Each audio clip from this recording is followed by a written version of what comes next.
All right. Hello. We see some people starting to arrive.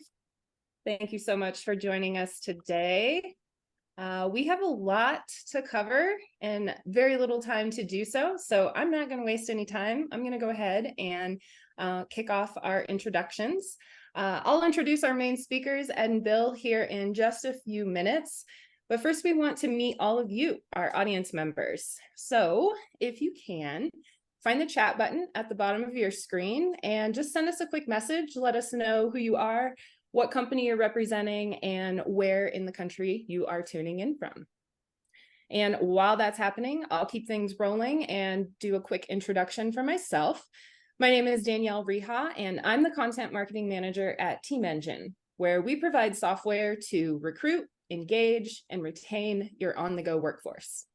And in that role, I create tools and resources that you see on our website and social media, including events like today's webinar. So if you're not following us on social or you're not subscribed to our monthly newsletter, make sure you do that today so you can stay up to date with those free resources that I'm always curating and sharing on those channels. Before I hand it over to Ed and Bill, if you're just joining us, please find the chat button at the bottom of the screen and send a message to let us know what company you're representing and where you're calling in from. We'd love to meet you in the chat and just kind of learn where everyone is from. Now, I'm going to go ahead and introduce our speakers and get the presentation started. As you are all probably aware, Ed LaFlamme and Bill Arman are the head harvesters at the Harvest Group. They started their landscaping consulting practice in 2007 when they decided to combine their collective decades of experience building and growing landscaping organizations. They've published books, they've won awards, they've stood on countless conference stages, and most importantly, they've helped hundreds of landscaping companies realize their true potential to grow into flourishing, profitable companies. And today, we are so fortunate to have them right here with all of us to share that wealth of knowledge. And it's perfect timing too, right? Because we've just entered the fourth quarter, which means that it's time to start planning for the year ahead if you haven't already. So with absolutely no further ado, I will hand it over to Ed and Bill to kick us off. Great. Thank you so much, Danielle. Thank you. Thank you. You know, it's always a pleasure to join a good partner. Team Engine is a sponsor of the Harvest Group, and we're very proud of sponsorship there. And we want to thank you, everybody at the Team Engine. Very effective program. Many of our clients are using it right now and enjoying much success. And thanks for that wonderful introduction. I think it was the one that Ed wrote. You know, thank you, Ed. It usually writes pretty good stuff about us. So most of that's pretty true, right, Harvester Ed? Yeah, for the most part, for sure, Bill. Yeah. Well, once again, thanks, Team Engine, for having us today. And yes, Danielle, we have a lot of territory to cover. You know, one of the reviews we constantly get, Ed, is that we go too fast and we cover too much material. You're gonna do it again, Bill. Guess what? We're going to do that again, aren't we? We are. So let's talk about what is it we're trying to accomplish today. You know, a lot of times it's listening to people like us. We do this. We listen to seminars and webinars, and we attend conferences, and a lot of it's affirmation of what you're doing right now, and that's a good feeling. It's affirmation. And then another thing would be learn and try something new. That's what we want to hope for today is affirmation, learn something new, and then hopefully use what we're going to give you today to build a framework of a good plan. Maybe it reinforces what you're already doing with building a plan. So that's our hope today, and not wishful, wonky type of wish and hope. This is expectant hope. We expect this to get this, right, Ed? Absolutely. I mean, I think planning is essential, but you know, for many who have never done it, they don't realize how important it is. Yeah.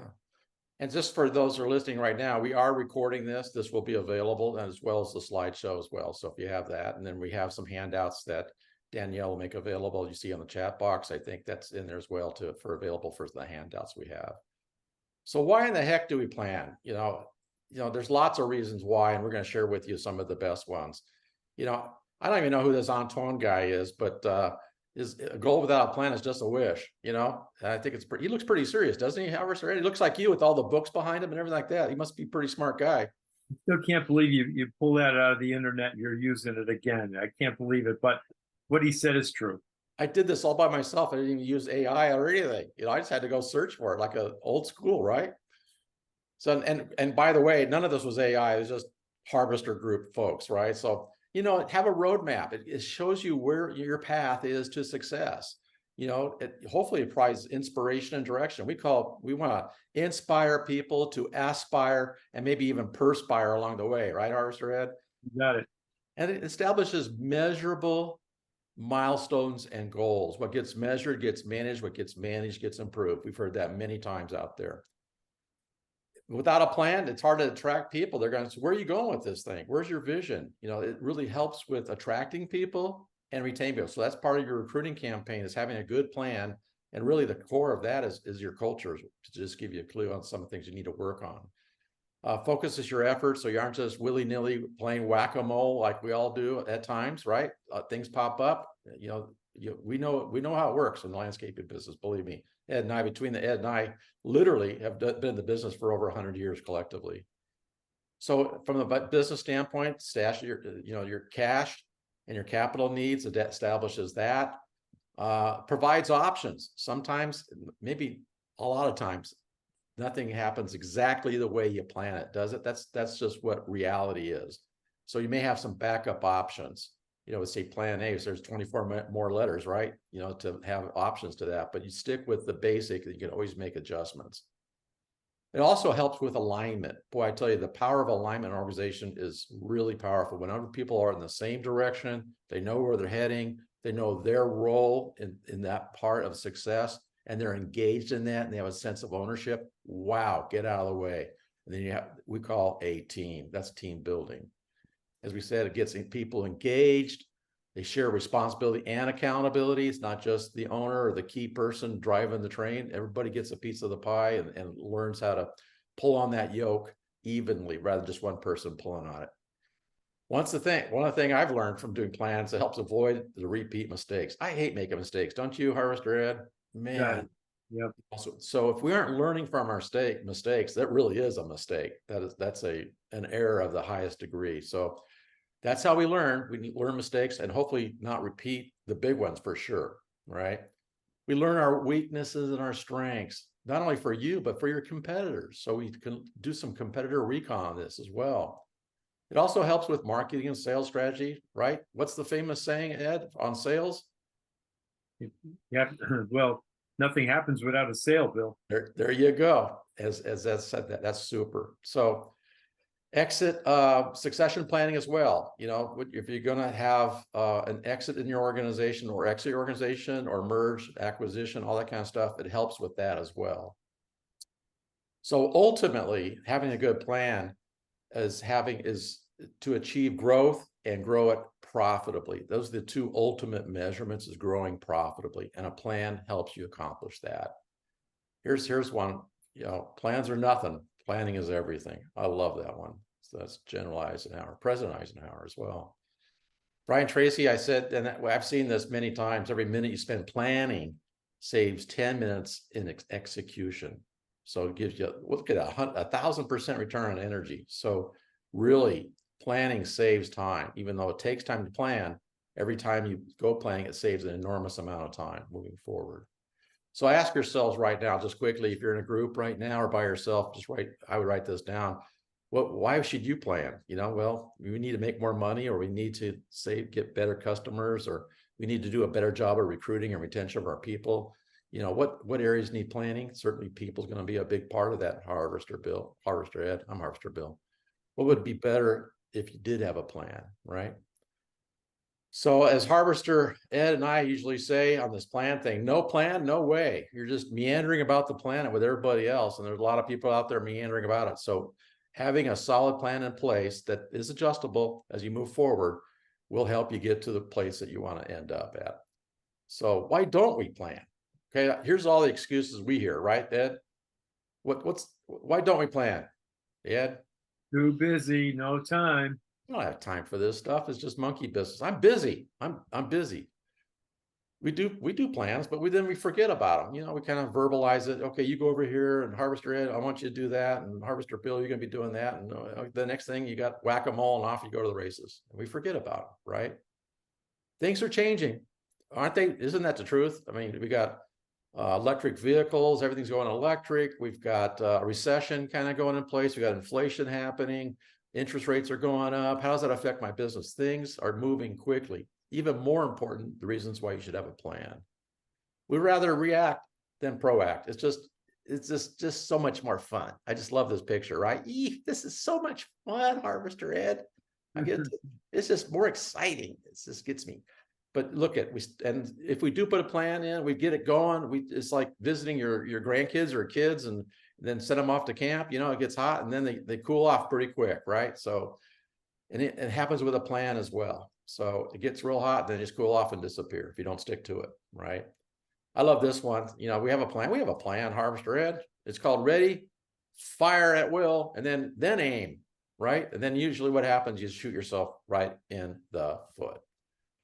Or we just don't know how to plan. And hopefully today, for those that maybe get some more ideas on how to have a good plan in place, we'll teach you how. So what's stopping you from planning? I'm sure you can think of all sorts of things. You know, maybe it's a snow event. Harvester Ed, you have snow events on the East Coast, right? Got it. We hope so.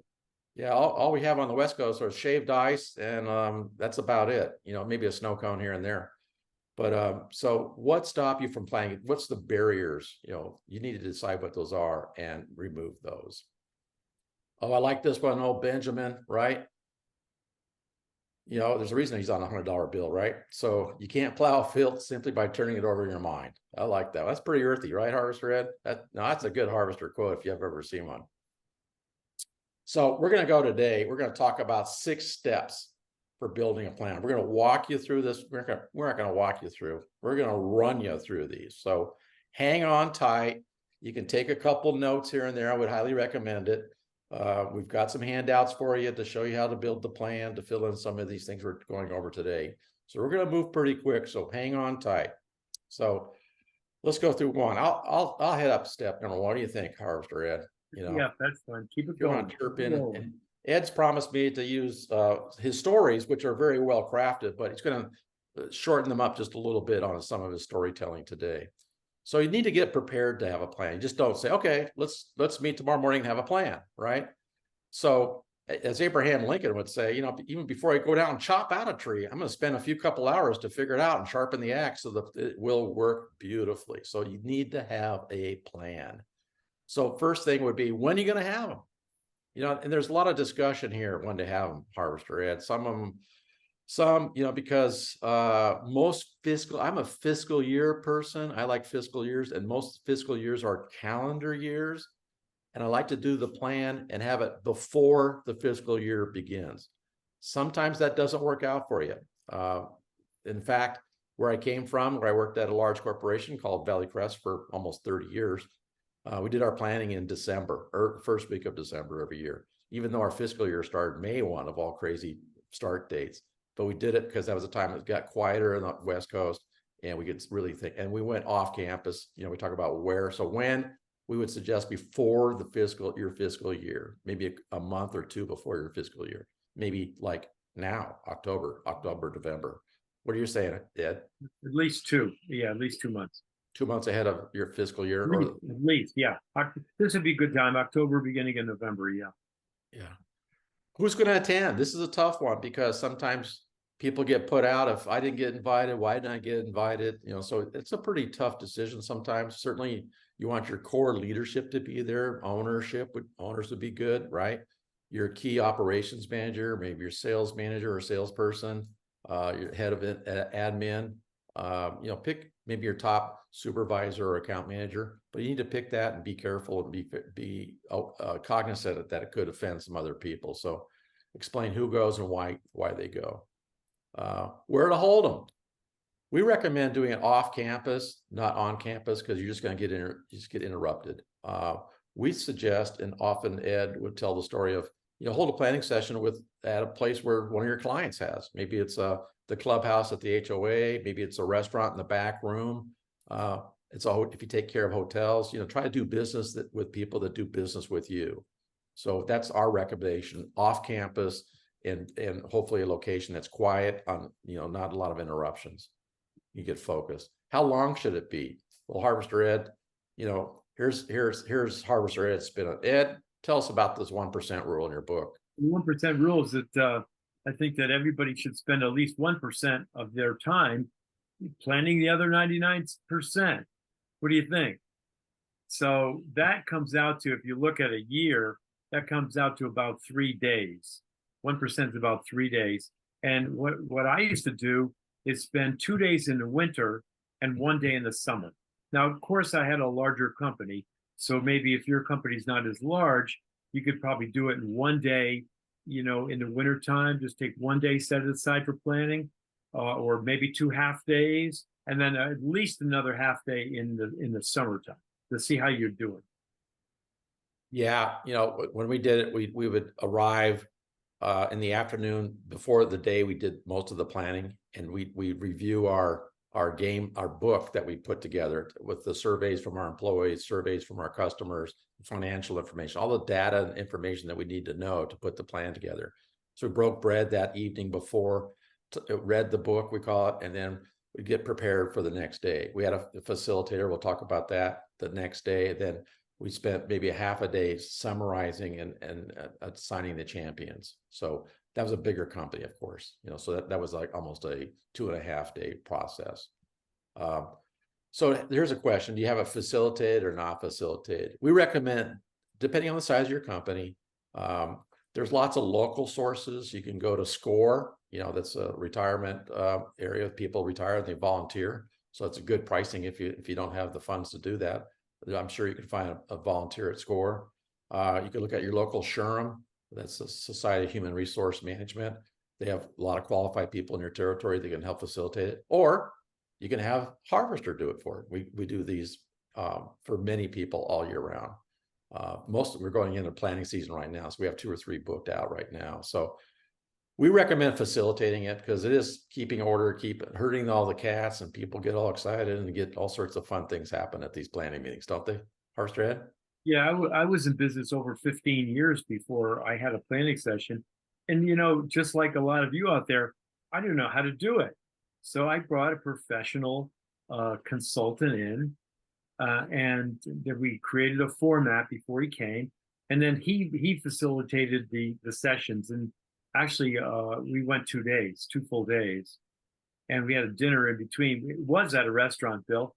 And they gave us the restaurant during the day for free because we agreed to have lunch and dinner there. So they loved that whole deal. And it was very smooth. And I'll tell you what, I'm really glad that I brought the facilitator in because I learned how to facilitate a meeting from him. We brought him in a few times after that, and then we didn't use them anymore. But it might have been a good idea to still do it. Yeah, I believe in having we had a consultant come in from Chicago each year, work with us. Yeah. So you got to do fact finding. This is all part of preparation, right? So look at your financials, look at your patterns. We look at what we call a grow card, is your key performance indicators. We have like 10 or 12 key indicators, how are we doing in certain categories? And so you need to do a lot of preparation before you just go running into a planning session. So like example here, one of the big pieces that we use for the framework for a plan is identifying your revenue stream, your overall revenue, revenue streams by size. Do you have a bunch of $500 jobs? If you're in a maintenance business, what size jobs working at? Your market type that you're in. Do you want to do more marketing in more HOAs or less and go into commercial? So this helps with the information part of the planning. What gross margins are you making on these jobs? Are there any patterns on size or market type on profitability? And then I look at tenure as well. How long are these jobs on average last? In the maintenance business, we try to get them in the 7-year average tenure. If you get it bigger than that, that's pretty darn good. So look at the tenure as well. So these are one of the things that I really look very closely at. Your revenue stream, overall revenue stream broken down by your service line. So your revenue stream would be, maybe it's snow, enhancements, irrigation, maintenance, installation. Write down all your revenue streams. If you have the ability to decide on that, this is a pretty critical part of the planning. Do your surveys with your team members and with your customers. Pretty important to get those. Look at the lessons learned. What were some of the things that went well last year and what didn't go so well? We don't call them, we used to call them brags and bloopers, but we call them lessons learned now. Good, both good or bad. Also look at trends. What's happening right now? You know, what's happening now? You know, a lot of converting over to electric equipment, vehicles, all that kind of stuff. Interest rates are going pretty high. You know, what's going on out there? For a while back there, employee turnover was huge. The rates and pay rates went crazy, but it seems like it's settled down a little bit, basically, right? Look at your last plan. What's going on there? See if there's any trends. Have an agenda. So this is all part of your preparation. Any attendees, do they need to prepare for anything? Are they going to give a little session on what was lesson learned or some exercises? Make sure they're prepped and ready to go. So step 2, harvester. That's the end. Now we'll have some time for questions towards the end here. I don't know if Danielle, if you have any questions from the crowd here, but you know, in the interest of time, we're going to roll pretty quick here. So harvester Ed, it's step 2. It's all yours, buddy. All right. So I just wanted to add one more thing before we move on to step 2. The prep work that you're needed. When we give you, or if you go to the website and you get the whole plan, we sent you an outline of an entire strategic plan. Okay, it's very detailed, and you'll see some of the items that you're going to need. And Bill already mentioned, for example, the financials, also an organization chart, your people. Even if you have a small company, do it. Okay, because it helps you think things out better. All right. So I just wanted to mention that not to worry about what you're going to need in the future, because you'll see it. You'll see what you need. Good. So let's go over some of the planning fundamentals. The agenda, of course, that is we're really providing that in a sense with the outline, but then the agenda is going to have, you know, what time are you going to start in the morning, when you're going to have your breaks, when you're going to have lunch, that type of thing. That's what we mean. So that you end up starting on time and ending on time, because what you don't want to do is, you know, go down the proverbial rabbit trail, because then you just waste a lot of time and you don't have time to waste. Yeah, one technique there is what we call parking lot. If it's really getting into you know, and it's healthy to have healthy conversations, folks. Don't get me wrong, but if it's really tiny in a knot and it's really sophisticated, a difficult challenge, you put it in parking lot and you can save some time otherwise to specifically address that one issue. So parking lot is a technique of putting that on hold a little bit. Yeah, good point. So you should have a note taker, well, at least one person designated to take notes, especially as we bring out here the ideas that are coming out and the action items. Who's going to do what and when, and what resources do they need? That's essential. Okay, just remember that. They're not going to record every single thing. That's just a waste of time. What you want to do is just pull out what the ideas are, which direction you're going to go in, and make a note. If you have action items, who's going to do it, when is it going to be done, and what are the resources they need to get it done. Yeah, and one thing, the tip here would be, that person does a recording, don't exclude them from participating. Sometimes they just become the note taker and they feel like they got left out because they're taking copious notes, but keep them engaged as well. Don't lose track of that. Of course, this is important. They usually say this is housekeeping, you know. So the rules for engagement: don't be talking over each other while you're having discussions, and don't make it personal. It's important that we talk business, and sometimes we may say things that, you know, some people may take personally. Please get that straight from the beginning. Don't take it personally. Also about the, you know, ending on time and starting on time. That's all part of that. Okay. I know Bill has others. Yeah, there's, you know, it's important that you engage. We'll talk a little bit about that, the spirit of inquiry and open dialogue. It's pretty important to have that because it's healthy when you get done with that. You know, don't be texting and looking at your cell phone. Usually I capture all the cell phones and put them in a basket and keep them out of the room, you know, and we take breaks. We show on the agenda there will be breaks for that. And so, and part of that is make sure you do have several breaks in between all that, so they can capture a couple of those deals. This is Yeah, the, that's a really good point. You want to practice, as Bill mentioned before, practice open dialogue. So, you want to let people talk and give their opinions. And remember, there's no wrong, the right and wrongs. Nobody's judging. This is like a brainstorming session. That's what a planning session is all about. It's everybody's giving their opinion on what they think. So, if one person starts putting that person down, oh, that's a stupid idea. I mean, then it just shuts down everything. So don't do that, and make sure everybody understands that. There's a lot of good books on this information. The one was Peter Senge's book, The Fifth Discipline, has it in there. Yeah. It's a great book, but my recommendation is don't read it. It's about 1,000 pages long with a workbook to get to about 4 points, but it's very good points. And this took us years to learn how to do this properly. And we could almost do a whole webinar on this. So if you have more questions on the spirit of inquiry, I'd be happy to discuss that. We went into this at length with our planning meetings. Yeah. Remember the guy who wrote The Advantage, Peter Lencioni? Yeah. He wrote that, but then he wrote the other book, the accompanying book. That was fantastic when it talks about that. Yeah. The road to Abilene. This is Bill's story. Go ahead, Bill. Yeah, this is the phenomena of just agreeing to agree.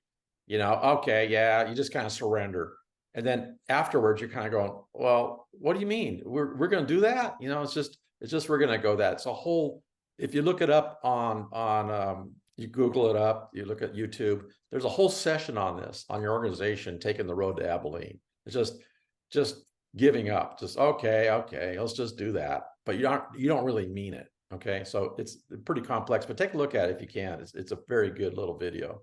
That's like when a person dominates the meeting, right, Bill? They dominates and they just wear them out. And yeah. It's a whole story about this group to go on a trip, and they go, well, okay, let's go on the trip, and they come back. Well, how was that? Well, it stunk. Well, why'd you agree? Well, I don't know, because everybody else did. So don't take the road to Abilene. It's a bad. Yeah, not good. And everybody, this is part of active listening. That's why you have to do something with the phones. You really, really do. Otherwise, you're just going to be constantly looking at phones, and not concentrating on the information. So figure out what you're going to do with that. Either shut them all off or collect them all. Another thing is, don't be complaining. And these sessions, it's easy to come up with the problems, but you don't want to just constantly talk about the problem. You want to spend 90% of the time talking about the solution. That's a big one. Okay. It's huge. 90-10.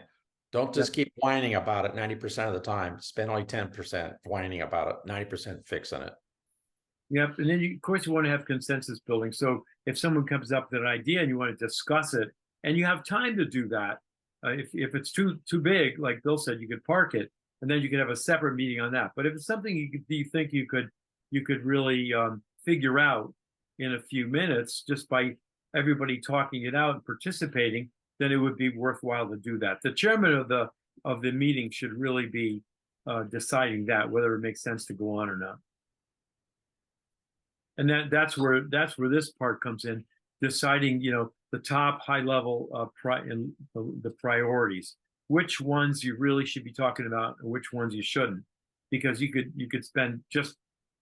blow all your time on just on areas that just don't make sense to. Okay, they just don't have enough meaning to. So you have to decide in the beginning what's important to talk about and really have everybody engage in. Okay. Same thing here. You want to link the priorities to measurable goals. So whatever you have, you see the notes here, you have goals and success and priorities. Everything has to make sure that they're linking. If they're not linking, then you're doing it for nothing. Okay. Did you have anything to add on this one, Bill? No, I think that's important. If it doesn't link to a measurable goal that gets your company to where you want to go, it could be, and we'll talk about some of the things are just fix it things, like fix the old truck and fix the gate and replace the broken window in the back, whatever. But the big ones, and we'll show you some of those metrics that we want to link to. Yeah. Okay. So at the end, you want to do a debrief. How did we do? That's very important. Otherwise, you just leave, everybody leaves and like, okay, now what, right? So make sure you debrief at the end. And then if you have big decisions to be made, that as a result of the planning session, don't just make a decision right then. It might be best to sleep on it. Yeah, you bet. Yep. All right. Well, good job there, Harvester Ed. We're just a little bit behind schedule, but we're going to step on the gas here. This Pretty good. step 3, step 1, step 2, pretty good stuff, right? Preparation and some fundamentals. This is the meat and the potatoes of putting a plan together. We're going to talk about this. This is a process that we've used for many years now, over 16 years, and probably longer than that before we started the Harvest Group. So we call it the here to there premise. So establish where you are right now in 3 or 4 key areas to build the framework for your game plan. First and foremost, we look at, well, not necessarily foremost, all these almost equal, revenue and gross margins. Your percent gross margin and the dollars gross margin are pretty important parts because they contribute and pay for all your overhead, SG&A, indirect expenses, and then hopefully cover that. And you have more, that called net profit. That's what we really like to do, right? So look at your overall revenue, overall gross margin. And gross margin is defined by workforce plus payroll taxes, plus worker comp insurance, plus the materials needed for the job. Subtract that from revenue, that gives you your gross margin. Many people do it differently. There's different ways of doing it, but that's the fundamental way that we look at it. Harvester Ed? I was going to say, we have the Harvest Way Academy. You can look that up in Google, and we have lessons there, a lot of business lessons. And one of the lessons is gross margins. And how do you create better gross margins? And how do you set up your chart of accounts so you have gross margins? It's very easy to see because we find that most people's chart of accounts, the profit and loss statement, you can't tell what the gross margins are. But we've reworked that so you could see by department, by the month, you can see what your gross margins are. So if you're inclined to go a little further into this whole financial piece, you can go to the Harvest Way Academy. Very, very inexpensive. It's $35 a month and has just so much information on business. It's to make your head spin, literally. Yeah. Now keep in mind, we're gross marginators. We're crazy about. There's 5 steps to mess it up, and there's 5 ways to make it right. So we've even broken it down to 5 steps to gross margin. But we'll talk about that later. If you want to reach us later on via email or telephone, we'd love to go over that with you. And guess what? Gross margin, if it's done correctly, is at the centerpiece. It's the heart of your financial statement. So if that isn't healthy, that's one of the very first things we look at on the health of an organization. Now, even more healthy and more critical, I think the most important part of any business is people, right? We call it the people map, which just means your org chart. So you should put where you are right now, revenue and gross margins, break it down to revenue streams and their gross margins, and then your people map. Get your org chart out. Even if you're missing some people right now, put that so we know what your recruiting needs are. You can look at your development needs. You can rate and rank them. There's all different ways, but that is the essence. The most important part of your business is your ability to find, attract, get on board, keep, and grow the right people. We're in the people business. We just happen to have a landscape company to see how well we do it. But Bill, where do we get good people? Well, I think maybe Team Engine would be a great start if you can't find them. That Team Engine is a great tool to use that to help, and they're using them for retention as well. So it's not just recruiting. And many of our folks, as I said earlier, are using Team Engine very effectively. It's a good process. Sure.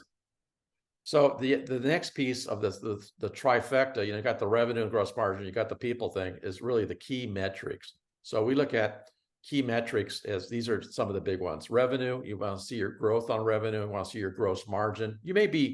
Your percentage of gross margin might be very healthy, 50 plus, but it may not be enough dollars. So that would be to cover your overhead to make a profit. So that means you either A, get more revenue at that gross margin, or adjust your overhead, right? So these are three key indicators. Safety is a big part of your business. It's an indicator. It's a key performance indicator. Client retention. I have a customer right now I'm working with on their plan. Their retention rate's 78% on clients. That's not good. And yet they're still establishing growth, but it's a dangerous vortex. And we're going to discover the root causes of why is it so low. And part of that was we discovered their retention rate of key employees is low. So we're thinking that's a pretty good clue of why we're losing more work than we deserve to. Certainly client penetration on extras, that's a percent of extras as a percent of maintenance sales, should be at least 40. And if you're high-end residential, be up in 80 and 90%. These are all key performance indicators that we measure, a scale of 1 to 5 scale. And that's in the handout that that we're gonna be sending out to you, showing the basic framework of the key performance indicators on our Grow card. So just to show you some of the key metrics right here. And this is the corner piece. This whole step number 3 is really the essence, here to there. This Ed loves Yogi Berra. Yogi Berra was paid for the Yankees, didn't he? You know, He did. Yeah.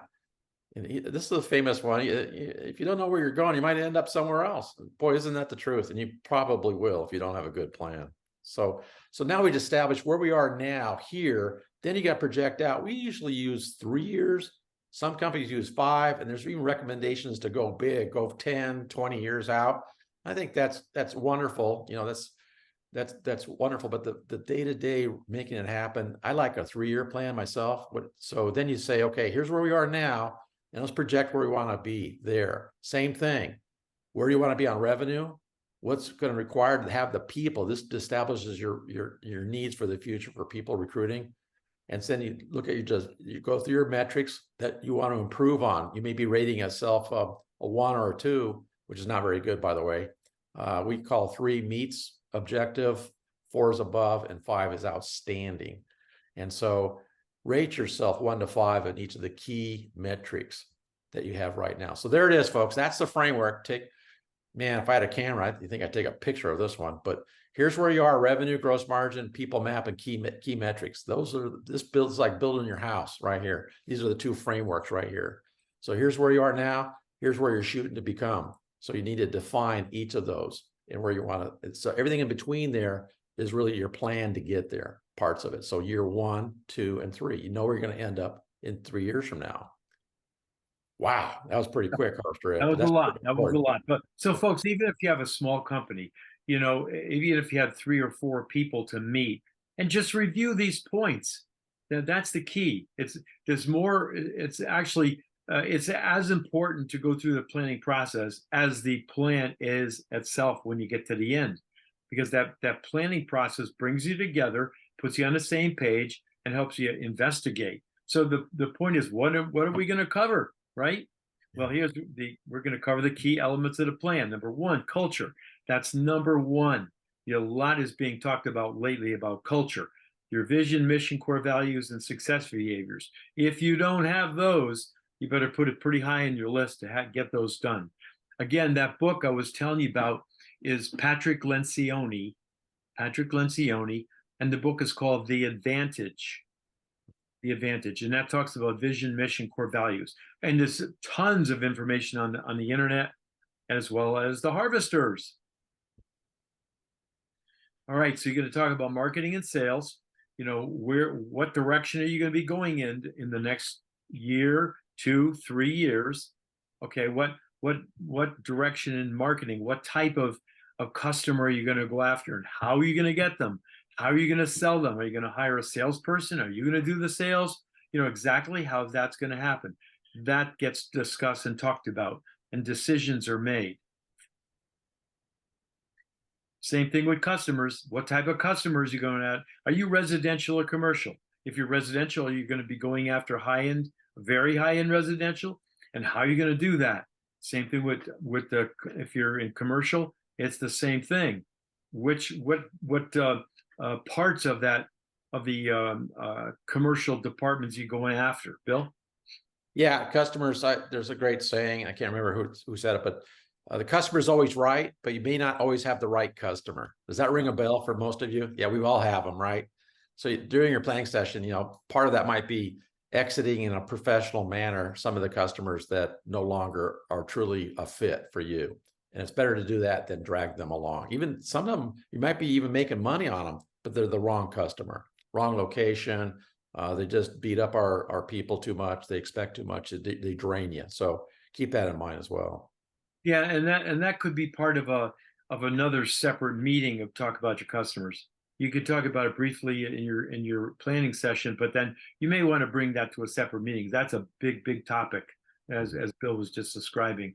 Your people, we like to have organization charts, and then we like to do a people plan. People plan is what the organization chart is going to look like in the next 3 years. So if you're going to grow at 15 or 20% growth, what does that look like going forward? That's what that's all about. And do you have the right people now? If you don't, what are you going to do to get them? I think they have an idea where they're going to get them, Bill. You know, there's a company here, a software company might help. Yeah, I think it's, let's see, team. Engine, Team yeah. Yeah. Okay. They'll So, help. think about this. We find this a lot is look at your bench strength. Do you have crew leaders that could become production managers or supervisors? Do you have supervisors that could be account managers? Look at your bench and start developing your bench rather than just doing the one-off recruiting. I think there's nothing better than recruiting within and promoting within. That sends a great signal out to your employees, your team members. If you just keep on bringing people from the top down, they aren't given that chance. That could be a morale buster. Yeah, good point. Of course, financials, that's without saying. You want to first, it's sales, right? It's sales. One CPI we just talked to recently says, no. He says, when we do a financial plan, we say, what's the profit going to be? And then what are the overheads? And what's the direct cost? And what do the sales have to be to achieve it? So that's the kind of things, the process you have to go through on the financial side. How much can we grow? What does it make sense? Okay. Yeah. And, there's tendencies when you grow to have a little bit, I call it chubby or a little fat on your overhead to cover the customer needs, but you grow into that. So you may have levels of cost that are a little heavy, and then you're anticipating growth. If you go too thin on some of the supervision overhead, we call it implosion. Sometimes you stretch it so thin you can go backwards, and you usually go backwards further than you deserve to go. Didn't read about that in a book, Harvester Ed. Go. Okay. We're going to really start. We have to really pick up the time in order to finish on time here. So operations, you need to talk about that. Who's in charge of it? And what do you have to do to get that straight? You're going to do a SWOT analysis. This is part of every plan. Strengths, weaknesses, opportunity, threats, and another T. What's that? Another T. What's that, Bill? I think that stands for trends. What's happening? There you go. Trends, yeah. Which today, as Bill mentioned already, he said electric, but of course, autonomous mowers is another one. They've got chemicals in the market coming out that are new. A lot to go there. Yeah. Here we got, as we just talked, we got the trends and what's going on with laws. Technology is going just crazy now. We were at the Lawn and Landscape Technology Conference. It was fantastic. A lot of innovation coming on. We were in Dallas now just a few weeks ago at the NALP convention there. It was fantastic. You see new innovative products, and we're going to be at the Equip show in Louisville coming up. We'll see new innovative equipment. That's what we're looking for. See what's new out there. You're going to talk about best practices and programs and processes. You have to analyze your company. Are you doing best practices? Do you have good programs? Do you have good processes for all of the things going on with your company? Okay. That's something you have to just sit down and think about. Because if you don't, it becomes more and more difficult to grow and grow profitably. Yeah. One thing we're seeing on the best practices is onboarding your people and onboarding your customers. That could be the root cause of some not so fortunate things, right? So take a look. How do you onboard your customers, and how do you onboard and keep and grow your employees, your team members? So that would be a best practice that we always look at first. We call it new job startups or onboarding with it. It used to be called a probationary period. Then it went to orientation period, and now it's onboarding. Wow, things have changed, haven't they? Yeah. Get with it. All right. We're talking about lessons learned, what you've accomplished in the past year, right? Write them down. Write them down. Celebrate the good things you've learned and how you're using it to help in the organization, help develop people. That's what you're trying to do, is develop your people. and help with your profits, of course, too. We don't want to forget about the profits. Compliance, well, we know most of the time we're talking about compliance is legal compliance. And most of the time we're talking about making sure you're environmentally compliant. And of course, on the other side, HR. Make sure you're HR compliant, which leads into a whole thing is your handbook up to date, your company handbook? Or has it been looked at, or was never looked at by a professional? Or maybe it was looked at, 5 years ago, but they have tons of new laws today. So if you ever want to get a new handbook or have some HR professional take a look at it, contact us, because Harvester Steve, that's what he does. And he can help you become compliant in that area for sure. Yeah, they change laws every year. I mean, you Yeah. can't ask you can't ask questions like we used to be able to ask, right? Like, how much are you making now? You can't even ask that anymore. What would you expect rather than what are you making? I mean, just fundamental stuff that is no longer applicable, shall we say. True. All right. So then, of course, you can basic to-do stuff. You're going to have a list of stuff to do. Just make a list and figure out who's going to do it. Okay. Just to get it done and get it out of the way. All right, Bill. Hey, thanks, Harvester. Hey, good job. So step number 5, now we got to put it all together. So we looked at all the fundamentals, the agenda, some of the elements on here. So now let's put it all together, shall we? So here's what we do. We list all the areas. There may be a bunch of them. It's like, holy smokes, we're a mess. No, we're not. But everybody's got ideas. We're putting them up there on the wall, and I color code them. And man, oh gosh, usually it takes, 15, 20 of things that we should probably think about, right? Initiatives. And oh my gosh, you just can't do them all, folks. So we want to look at look at your key performance indicators and where are you weak in? Like I said earlier, this retention rate of customers, that's a huge indicator. And if it's below 90% on your maintenance, folks, 90% of the retention of the dollars and 90% retention of the numbers. If both those numbers fall below 90, then there's an issue. That should raise the alarm. So you should be looking at your key, maybe safety, your mod rate goes up to 1.4 or 3 or whatever it is. That's a huge indicator, right? You're not growing. So look at your indicators and try to link, as we mentioned multiple times here, try to link areas of focus to key metrics performance. Build a priority map. We call it the blind votes. We put them all up there and we put them in a circle. This is a real live one here. There's ways to do it blind and there's ways to do it open. I like doing blind voting. Each person gets 5 votes. You write them down without anybody else influencing you. And then I call out each one. Okay, how many did you give to this? I gave 3 to this one and 2 to that one. I gave 5 to that one. That's how important I think it is. This one, we assigned colored dots to persons. So they went up there, we did it, and we boiled it down to 2 or 3 things here. It looks like job costing, equipment, and recruiting. So green is they like it and red is they don't? No, that's just the person, different person. Oh, okay. That's the number of votes that we tallied up. So this is an actual priority map that we did. Look at all the things we had up there. We had like 15 of them, right? We boiled it down to 2 or 3. So that's the key thing here. Try to get it down to 3. My sample plan I sent you, I think it has 5. It's a little more advanced company. They can handle it. 3 branch managers, an owner, pretty sophisticated. So 5 is like over the top. Try to keep it down to 3 key high leverage activities. And if you do one thing, I hate losing. I think anybody like losing? I hate losing, especially if it's my lack of preparation. And we lost jobs. We lost too many jobs. We found out that was the one thing. If we worked on new job startups, we could improve our retention. And guess what? It did. We made it almost a flawless operation, starting a new job up. The clients, if you have the right client, if you start the job up right, their pocketbooks open up and they start spending money like crazy because you've put time and money into it. They've seen your commitment. You give to get. With the right customer, you will get back in return. So just determine what the one thing is. Is it recruiting this year? We need to, or retention. We play sink your ship. Sometimes if I plucked off your top 5 employees, some companies raise their hand and surrender right around 2 or 3 employees, smaller companies. But we have a whole crowd. We've done this, I call it sink your ship. And I could sink most companies' ship between 5 and 7 employees. They're all done. So what are you doing about retaining those people? what came first is recruiting and retention. Retention comes before recruiting. Okay.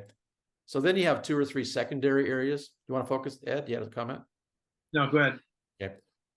So you may have secondary areas that aren't totally, hypercritical, but there's second things that need to get fixed. I even have fix-it items, fix the gate, order the trucks, get the software implementation would be a major one, right? And a lot of you guys are going through that. Decide on champions. Don't just randomly say that. Get some people, usually the person that brought up the metric that you're going to do, let them be the champion, right? Let them give them ownership. And then they could select their co-champions and they report back to the team on a regular basis on how they're moving along on their program, which is SMART goals. So once again, keep thinking of those trends, so there they are, they're realistic. So, SMART goals, this is a proven thing. If you get SMART, have a timetable on them. So just don't, hey, we're going to go do that. Well, when, who's going to do it? Who, what, when, where, all that kind of good stuff.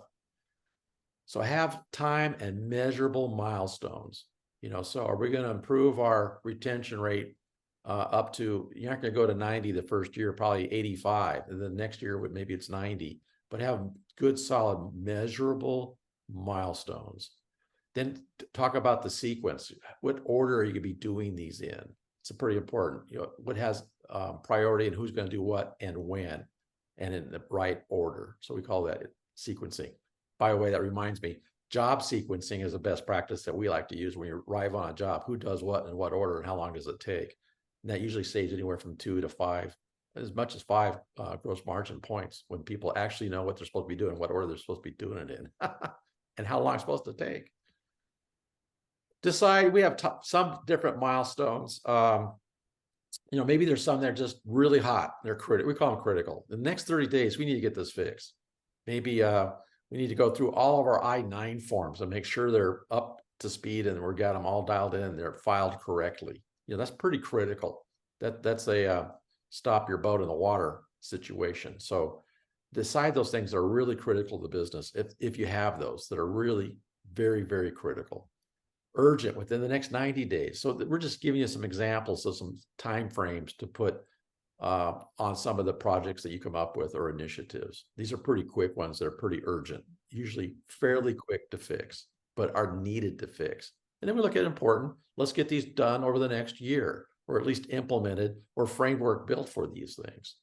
And then you look at your long range. We're going to buy some property. We're going to start another branch, another territory. Let's look for some property now that's zoned properly and start scouting that place out. And within 2 years, we're going to acquire a piece of property, or we're going to do an acquisition, or we're going to exit our business. Have a game plan for 2 to 5 years out to start moving towards that. Step 6, here we go. We're getting pretty close, Ed. Yes, sir. We better be. Now we're going to talk how to execute the plan. I was in an audience. There were 650 in the room. 650. I asked how many had a formal plan.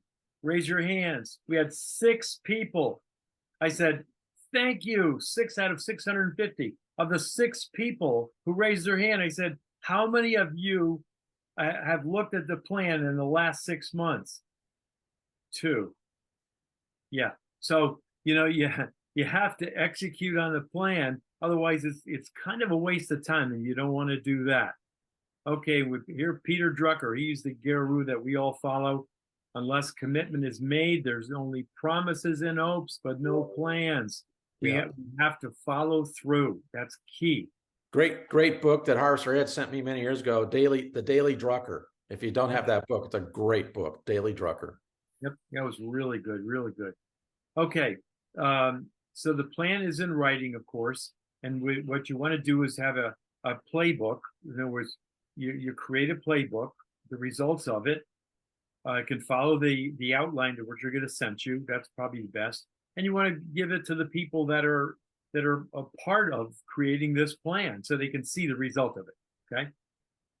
Then you should be doing this before you stop. Bill already mentioned it. You need to have a champion for each item that you want to accomplish. Now, please, not too many items. I would say probably maximum is 3, maximum. You heard the one thing, maybe that's all there is, just one thing. or it could be 2 or 3. Okay, but make sure you assign champions. Very important. You're going to use the playbook as a reporting tool because you're going to have metrics in place. Bill already talked about all the financial pieces, the gross margins. That's all your KPIs. So as part of that, you're going to be referencing all that as the years go by. This is the most important one right here. This is it in execution. You have to get together and you have to review it. I would suggest that once you create your plan, you meet at least 30 minutes a month. 30 minutes, just a quick touch base with the people who were there, who helped you write that plan, get together and say, who is responsible for it? Where are you? Do you need help or is it accomplished? Okay. If you do that, then you'll really, then the whole planning session is worth it and it'll move your company like you have no idea. But if you don't do that, it'll get forgotten. So there's what we're talking about. You'll have measurable results if you do that. That's what I want you to have. And of course, if you have problems, roadblocks, situations, look what happened with COVID. Everything came to a stop. So that can happen. And then you have to adjust. You have to change. You have to change your plan. And I don't know what Bill put this in here for. Bill, what does this say? Well, it's the best life schemes of mice and men, gangly aftly, and latest not but grief and pine, but promised joy. Well, I have no idea. I guess so. It sure sounded good when I saw it, right? I think that's for all the Scottish or Irish. I'm not sure who those folks are, but boy, I have no idea. Anyway, keep going, Officer Ed. Robert said it's important that you plan, huh? Yeah. So let's summarize here. So we have 6 steps that we explained to you. If you follow those, you'll do just fine, right? Learn and adjust. You know, that's how we learn. We make mistakes. That's how we learn. Don't repeat any big mistakes, right? Lessons learned, as we said. Link actions to key results that are measurable. Pretty important. So how do we get measured if we're successful at doing what we're doing? Keep measuring your progress. Measure, measure, measure. We love the engage, enlist, and enroll concept of a plan. Get people involved in it, just not from the top, just dictating down.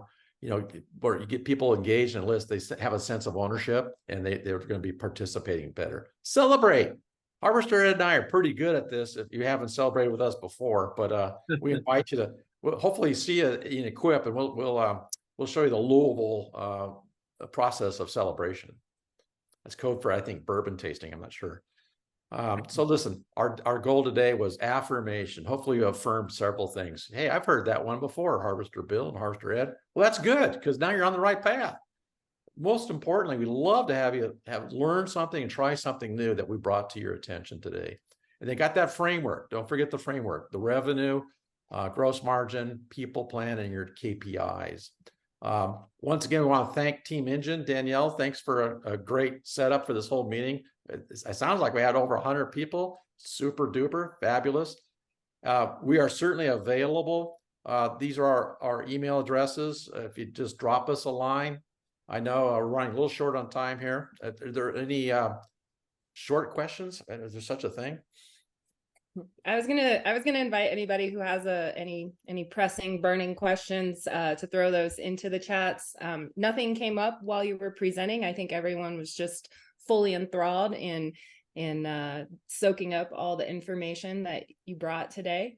It was indeed quite a whirlwind. So just wanted to let everyone know that I'll be sending a recording of the presentation today, as well as the sample plan.